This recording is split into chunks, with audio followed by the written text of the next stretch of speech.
Hello again from my front porch. I'm sitting out here talking Monkees right now. Well, you're going to find we're kind of talking about some Monkees stuff that you maybe weren't completely as aware of. See, what spurred this is now out. Last year, I got a chance to go see the Mike and Micky show live up in Minnesota, and this album is the Monkees' first ever official live album from a concert tour. And so I was thrilled to get this and receive this in the mail. But one of the key individuals who's been part of the Monkees from almost the beginning and has continued to be closely associated with not just the Monkees, but its members and the activities they've been doing over the years, is Micky's sister, Gemma Dolenz, who's known as Coco. I recently had an opportunity to have a very good and lengthy conversation with her, and I've divided it up. This is the third installment out of 8 in the series, and in this episode, we'll be talking about how Coco takes us through the Monkees' wilderness years, the time between when the Monkees were big and when they became big again. Enjoy. We've done the here. How's this for a reference? We've done the monkey walk. Okay. So so now we're going to step forward into the future. Okay. That was an interesting segue. All That right. was good. We've All right. walked So here we the go. path of the monkeys. Yeah. Here we go. Moving forward. Oh So wow. Yep. here's Who is that young a chick? My different goodness. trio. Yes.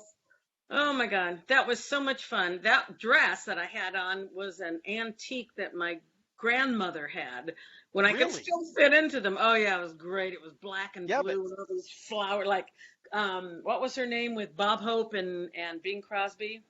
Dorothy Lamour, right? That Dorothy Lamour. the Okay, yeah. dress. Oh yes, it was so fun. This was like the end of the 70s, and they said, "Let's go out, and you want to join?" I went, "Yeah," and I did.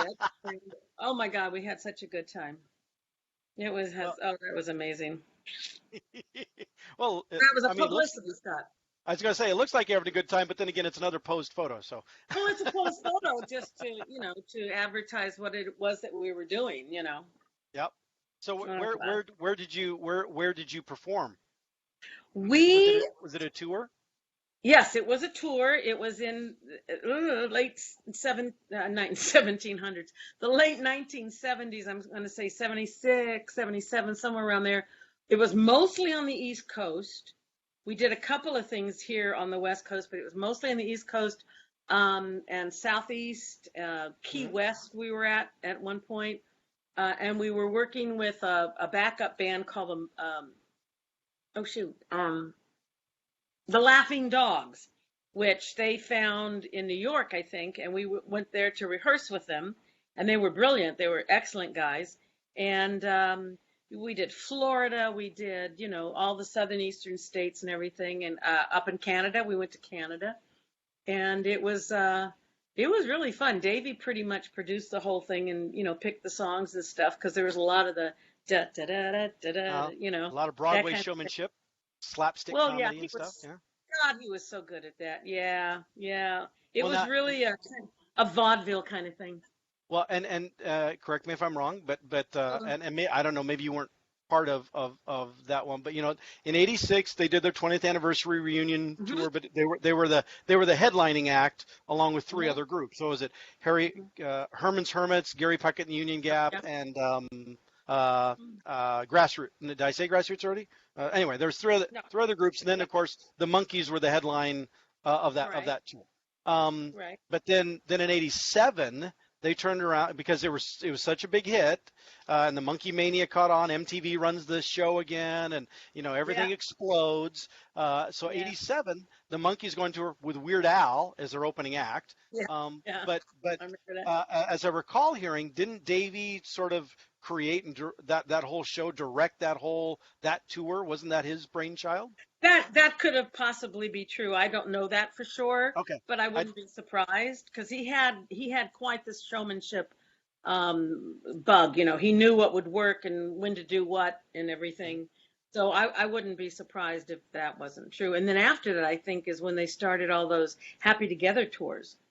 Yeah. And many times I started working with Micky on his solo show in like 2000, and many times we'd be paired with, well, not Peter as much, Peter Noon, because he has like his own thing, but some of those shows where there would be like the grassroots Yeah. and those different, Eddie and Flo and Eddie and all those guys.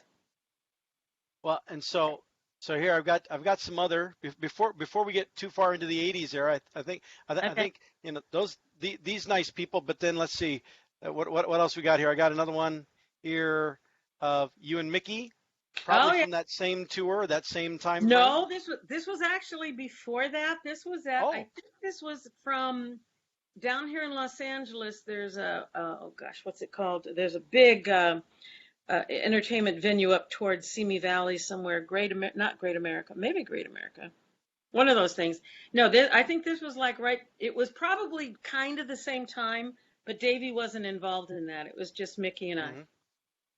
and I And so loved them. then, Yeah. but you guys look like you were performing well, but I imagine you come from a showmanship family. That I've Yeah. heard Micky talk about your dad and stuff, Hmm. and how he would do light opera, and things like that. Yeah. And so that's not surprising. And then here's this one I would imagine though does come from Absolutely. the other work you were doing. The slinky dresses and Davy with his top hat and the flowers and oh yeah. He was so wonderful to work with, David Cowboy, because he had just that pizzazz, Mm-hmm. and he brought it out in everyone else. I mean, I certainly liked it too. I mean, it's that, I don't know what you call it. It was Well, fun, and great from fun. what I understand, though, a lot of ladies didn't like performing with him dancing wise because he at least on the TV show that's what the interviews have been that he was tough to dance with because he was so artistic and what's the word I'm looking for He'd go I mean, off script. He'd be yeah, creative and yeah. stuff. He, Yeah, he he he would feel the music and he would just start. It looked great. It'd be cool stuff. But whoever was supposed to be dancing with him had no clue what he was doing, and he was a bit intimidating that way. Is what yeah. they would say.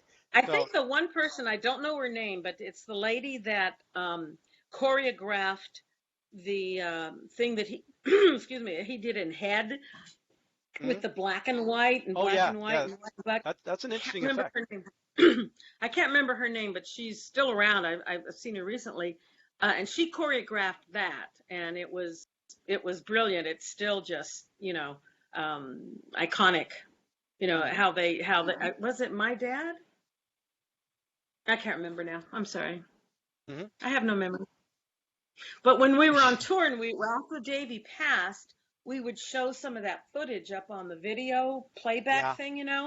And I remember the first year we went out with Mike, his daughter Jessica was our stage manager, and she and I off stage because we're showing Davey and paying tribute to him doing his song and dance, and she and I'd be off stage just doing our little tap dance and having a good time because it was so enjoyable. Yeah, Well, and good I time.